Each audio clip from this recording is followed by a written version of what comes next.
Good afternoon, Bez. Afternoon, Laura. Look at these are lovely. Look at these strawberry cups. It feels very tiki. It feels like we're on holiday. It's just water in it. Yes, and I like your stripes. I like your stripes. Did we plan to be this coordinated? We've got the stripes today. Yeah. No, we didn't talk about this before. No, we didn't. But I think it's nice. I think we've got look a bit like prisoners a little bit. Prisoners. Wow. Nice. So today we're talking about family and relationships. We are all sorts of relationships. All types of relationships. Yes, exactly. So, tell me, what do you think in this country, in the UK? Do you think we have a very different attitude to like family than other countries? I think we do. Do you think?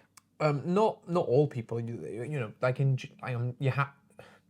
there's not one rule that covers everyone, obviously. But for example, with your family are very spread out across the country. Yeah. So like your dad lives here, your mum lives here, your brother lives here. There are people all over. That doesn't happen in lots of. I teach some people, and the idea that in some countries the idea that you would move out of your family home is weird. I teach some place and they're like, oh no, we live with our parents, and like even when we get married, the parents still live in the home. We look after the parents and stuff. Yeah. So the fact that we would just decide I'm going to go move to a completely different city, that's weird. Yeah.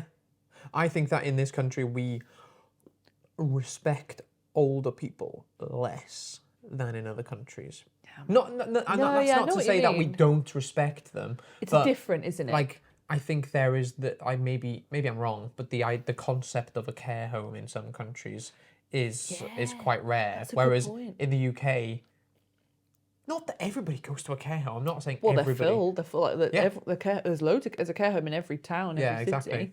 Yeah, no, you're so right. I do teach a lot of people who say, no, we will live with our parents and then we look after them as they get older, and then our children do the same for us. And that's lovely. I think that's really nice.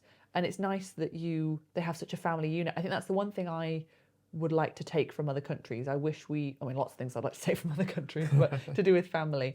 I think it would be nice to have more of in some cultures, at least once a week, like on a Sunday, for example, everyone comes together. Yeah. So you do a Sunday, you all come together, you all have a meal or whatever.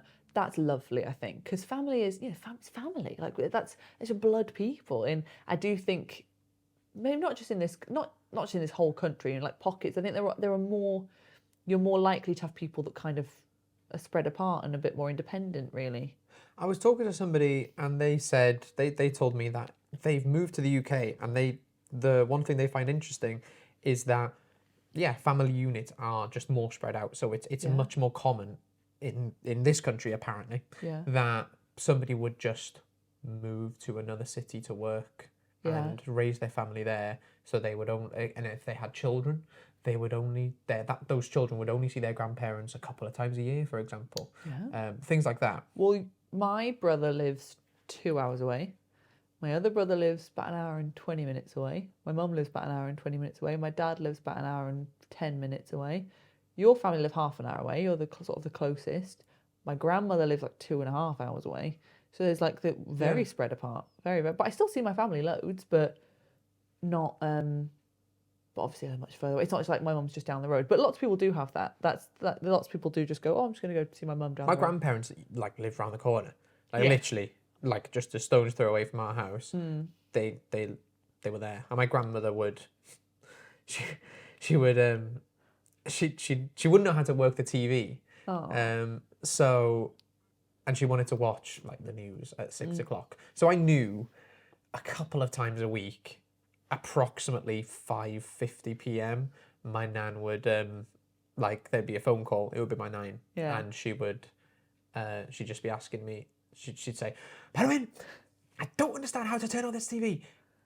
Can you tell me how to do it? And literally, I wouldn't even let her finish the sentence because she lived so close. I'd put the phone down and I'd run to her house. That's lovely. I'd turn on the TV for her. She'd be sat there. She'd go, oh, thank you. And then I'd go. That's so nice. Sometimes I'd stay and have a cup of tea with her. My nan lived quite close, but she wasn't like a walkable, but she was pretty close, and she would come and look after us like every week, which I keep forgetting that happened. Yeah, my nan would come every week and look after us, which was nice. But that's the thing, grandparents as well. That's such a huge thing now because childcare is so expensive. People need grandparents to be the childcare. So like obviously my nan looked after me like once a week, but I don't think, because my mum didn't work, well, a lot of the time when I was growing up. So I always had my mum to look after me. But a lot of people, like, they would see their grandparent like every day. Like after school, they'd go to their grandparents or something because their Yeah. parent, like, I saw my grandparents probably every day, yeah, but I had to go to their house after school on a Thursday and a Friday because your parents went in. because my dad worked every day, but my Yeah. mum didn't work. She only worked Thursday, Fridays, so Yeah. there was no one to look after us Thursday, Fridays. Then my mum got a new job or changed the job, Yeah. so then she was working every day. Yeah. So after school every day, we used to go to my grandparents' house. Yeah. And it's nice. It's grandparents are so sweet. And I used to love going to my other grandparent lives really far away. And I used to love going there because I had a cousin who was like my age and she lived there. The dream. Like I loved playing with her. So going to my grand's house was like such a, because I know for some kids, like going to your grand's house, like could be a bit of like, oh, but I loved it because my nan Bit of was a chore. sound. Yeah, my nan was sound. Like my cousin was sound. It was great. But I wish, I would love it if like all of my family just decided, oh, we're all going to live in the same place. That would be really nice. But we still see them enough. I don't feel like I'm missing seeing my family lots because I do get to see them lots, which is good. I just think that the goalposts have moved now. So like when you say, oh, I see my family a lot, people 100 years ago who like had people just lived in village, like whole families for generations just lived in one village, they would say, you see your family a lot, meaning how often? Once a month. Once a month, once every 2 months. So like your idea of a lot is different to other people's. Well, that's where that phrase, you know, the idiom, it takes a village, of like raising a child. That's why we say it takes a village, because it literally used to be like not just family, but like communities. You would have like, you all, you know, you have a child, you raise that child, they still live in the community, they work there, and everyone's just this lovely unit. And then someone has a baby, and then they go, okay, right, we're all going to help. So, you know, what can we do to pitch in? It used to be so like all these Communal. tiny little communities, and now everything's just so spread out, and you've got parents just doing it on their own, like having a child, and their parents live like 2 hours away, so they can't really ask them for childcare, and they have to try and pay to put them in nursery and everything. So it's so much harder to like have families now because Would you go back? to my hometown, No, to little like communities. a little village. Yeah, I think so. If someone, right, I often say this: if I can keep medical advancements and Technology? not all of it, cars, essentially medical advancements and technology apart from social media and like iPhones, I think everything else take me back to like the past. But keeping those things, but everything else is the same. So like that kind of, we live in a village, and you've got your doctor, you've got your school, you've got your church, and everything's just little bubbles. I think that's so nice. But then also people would say, oh, that leads to kind of like tribal mentality, and everyone becomes very kind of insular, and it's good to explore the world and be able to access everything. I get that as well. But also I think there is something quite nice about having a simple life. Like I think simplicity leads to more happiness, I think. Yeah, I agree More with that. money, more problems, as they say. Who said that? Is it Jay-Z? I don't know. So if you've got more money, more stuff, you probably have more problems. So if Yeah. you've got less stuff, more simple. Absolutely, I agree with that. I think I did kind of have that a little bit. So my village where I grew up, it's a big village. It's not like a tiny, like 3 houses, a church, and a It's quite shop. a big Like village. it's still a big village, but I know whenever I go back home to see my parents now, I know, like, it's such a matter of fact. I'm going to see somebody I know. Yeah. I'm going to. Yeah.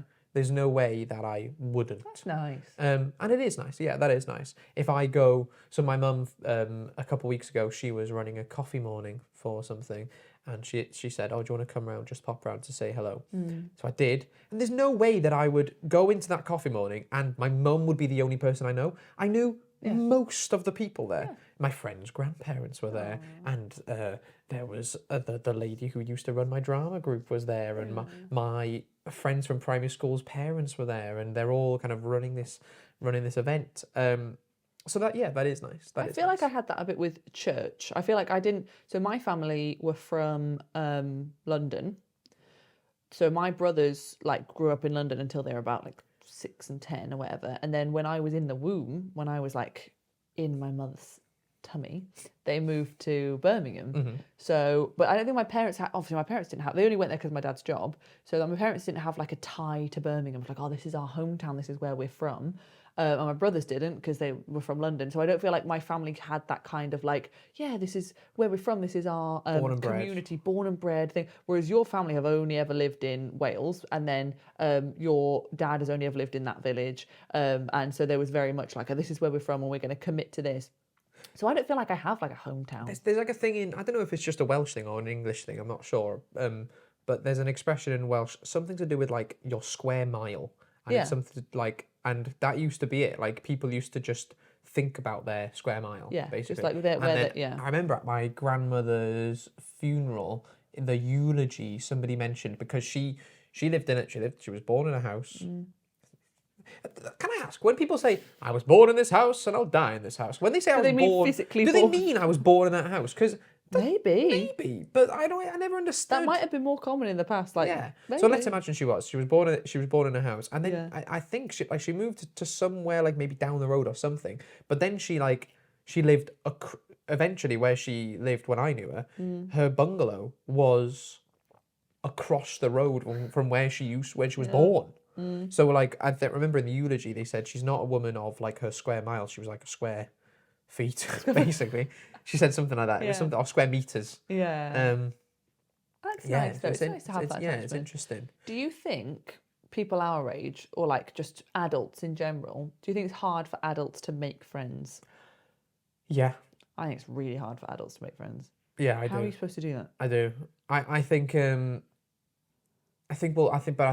that things will change, and the idea of a friend will just become more and more exclusive, I think. And maybe people will just be lonelier. But people will just grow to get used to that, I think. Well, I think people, because you've got social media, you've got phones, you think that you're keeping in touch with your friend. So you go like, oh, I see what my friend's doing all the time on Instagram. I know what my friend's doing. I'm keeping in touch, but they're not really keeping it. You're not calling them every day. You're not like really meeting up with them. I often think this with social media, where if there was somebody taking a picture of a sunset when they're on holiday, and they post that on social media, if I ask them, who do you actually want to see that? Yeah. I'm sure they would list 10 people. Yeah. They'd tell me 10 people that they actually care about. They want to know that. So then, now we've forgotten that in the past, if you had 10 people that you wanted to tell about your holiday, after your holiday, you'd call them or visit them and tell them, oh, I've just been on holiday, shall we have a chat about it? Or I'm going to call you up and tell you about my holiday. But now people think, I've posted it, so all of those people see it at the same time. Lovely, done. I've done my bit. Yeah. Which is a shame. But in the past, even maybe 20 people, or people would go to churches or to clubs or whatever, or choirs or whatever, and that would be their sharing, and it would be so much more communal than now. I think now it's just it's like putting something on a notice board, And everyone have a look, and just going, there you go. Yeah. If you want to see it, there it is. If you don't, fine. Don't ask me any questions, move on. Well, it's just hard, isn't it?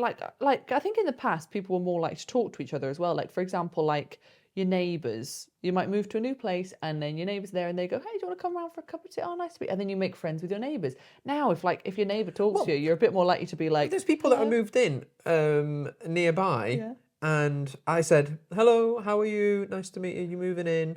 And they looked terrified. Yeah, they did a bit. They did a little bit terrified. Because it's not as common to just go up to someone. Like, I feel like older people will just...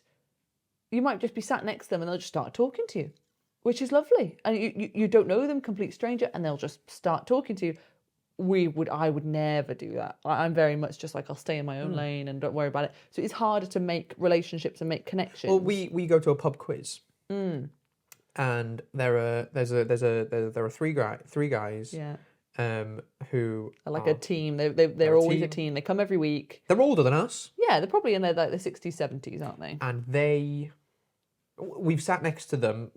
We've been one pub quiz team, and they were another. And we've been sat next to them a couple of times. And then there was one week where they said, "Hey, next time, shall we join as a group?" And we did. Yeah, and it was fine. lovely. It was nice. It was nice. But we would never have suggested that to somebody else. We'd think, oh, they're clearly a couple. We just assume that like they don't need to talk to us. Like they don't like. Yeah. I think, and then that's harder to make connections. So we're trying because we've moved to a relatively like new place.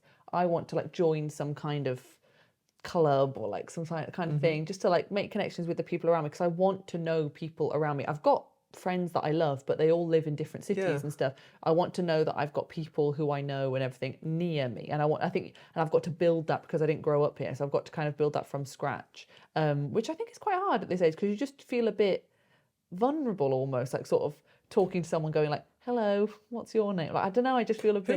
Who was it recently that went to not speed dating, like speed friending? And that's an interesting concept. But it's sad that people need that. It's kind of like, you sit down and you talk to multiple different people. You have like 5 minutes friends with people and then they ring a bell and then you have to rotate and talk to somebody else.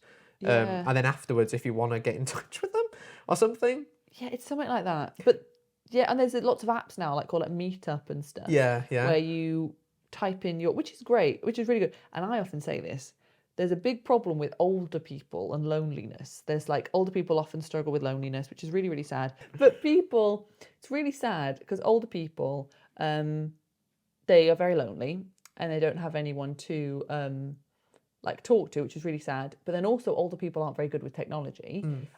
Whereas if you could if they can utilize the technology, if you could teach an older person just how to use an app like Meetup, there could be so many things they could do. Like because if in their city, I'm sure there's loads of old people in the same situation. If they typed in like, I don't know, knitting, I really like knitting. There might be 3 other ladies that live quite near to you who also like knitting. You could go, oh, do you want to come to my house? So it's sad that there is something that can help these older people with loneliness, but they just don't quite know how to use it. So I think that could combat loneliness if we help older people with apps like that and try to connect them. I think that would be really, really good. Do you some people think that friends are the family that you choose? Yeah. Which is an interesting idea. It's really nice. Yeah. Do you feel like some of our friends are like our family? Oh yeah, 100%. Yeah, friends are the family you choose for yourselves. It's like you. Yeah, I mean your friends, your friends from home are like your brothers, aren't they? Because you met them when you were like 2. I don't remember meeting them. Yeah, because and then you just went all through school with them, like from nursery all the way through. So you have spent like probably as much time with them as your actual sister. Yeah. Because you would have been all day with them at school, like going to... Well, actually, you're right. Longer. So much time. So the only difference is they're not blood related to you, but it's the same kind of idea. One of them might be. One of them might be. It's a small village. It's a small village. Your cousin. I think that's not... Yeah, I like building a lovely friend group around me that I feel like... What do you like to do? What's your favourite thing to do with friends? I know what my favourite thing to do with friends is having them all at my house, hosting a big soiree, having it all at my house, and putting music on in the kitchen and dancing in the kitchen. Yeah. That's like my peak happiness when I've got like a great song on, all my friends are around, I've hosted people, they're all going to stay, and we're just dancing in the kitchen. Oh, I love that. I love that. And it's free to do, isn't that nice? Like, it's not like I love to go on holidays with them. It's very easy. Just stick some music on, dance in the kitchen. It's great. It is. But it's just hard to organise because when you have friends that live everywhere and when you've got friends, like a lot of our friends are quite creative, so they don't have reliable, like always doing the same thing. They'll be doing this one day, and then they're going off on tour doing this and everything. Trying to wrangle all those people in one thing to come to a thing is really hard. So I have to plan things like months in advance. But I don't mind doing that. I don't mind sending a message and going, hey guys, so in like 3 months, what date do you think you could come and do this? And then it happens, which is nice. Because if you don't plan it, it doesn't happen. Exactly. I think one of my favourite things to do is going to watch the football with my friends is really, really nice. But you were saying about that people don't talk to each other. Maybe it's because people have had a couple of drinks. But when I'm at the football, like because we stand in the same place every game, like I don't even know their names, but we talk to the people in front of us, occasionally the people behind us. There are just people that we've kind of connected with. Like I remember the first game I went to this season, the guy in front of us, I went like, oh, you're right. And then he just went, oh, you got married, have you? Oh, congratulations. He must have seen me ring. That's what it's for. There you go. He must have said, I went like, you're right. And he went, oh, got married, have you? Oh, that's nice. And then one day he had like fish on his t-shirt behind, like kind of, you know those weird quirky t-shirts with like the Latin names for like animals, like frogs and stuff. Yeah. He had like fish. So we were like talking about the fish. And then like the next game we went to, we were like, hey, where are the fish? And he was like, oh, and laughing and stuff. I'll like play a joke where I'll like tap him on the shoulder there. He'll turn around. Best friends. You know, that kind of Should thing. marry him. And it's weird now, like family's weird. Like we've become a family. We are a small one because there's only the two of us, but we're married now. We are a family. That's So like weird. we have families, but then we are a family. In this house, we're a family. And when we have kids, we are a family. We're not just like, oh, we've got our family and then I've just decided to marry you. Like we've created a new family. But very exciting. That's And very we weird. can create our own family traditions and decide like how we want to have our family and like taking the best things that we had from our upbringing and trying to give them a similar one. It'll be so nice. Interesting. It's so weird. That is weird. It's weird to think, isn't it? That That's like we bizarre. become the head of a family. We will become the head of a family. The head of a family. Who's the head of your family? Your dad? My nan, probably. Oh yeah. She's usually the oldest one. Yes. No, I'm thinking. Oh no, your dad on your dad's side is your dad. Is he? I remember you saying recently. Yes, You said, "Oh, I'm he's the the head of the family, but my nan on my mum's side Yeah. would be the head. It'll be She S1E7. did a lovely speech at She her did. birthday. We went to a birthday party for my nan the other, like she's 85. 586. And she did a speech and it was so sweet and she'd written it out and she started crying. I cried. Oh, it was a mess. Yeah, That's it a was mess. nice. No, it's lovely. Well, it's been lovely chatting to you again. as Oh, that's gone always. very quick, Laura. I know. That's gone Time very quick. flies when you're having fun. I haven't finished my water. Let me finish my water. You're going to finish that? Go on. Here he is. Go on. Hooray. Hooray. Laura? Chat to you next time. I'll see you next time. Bye. Bye bye.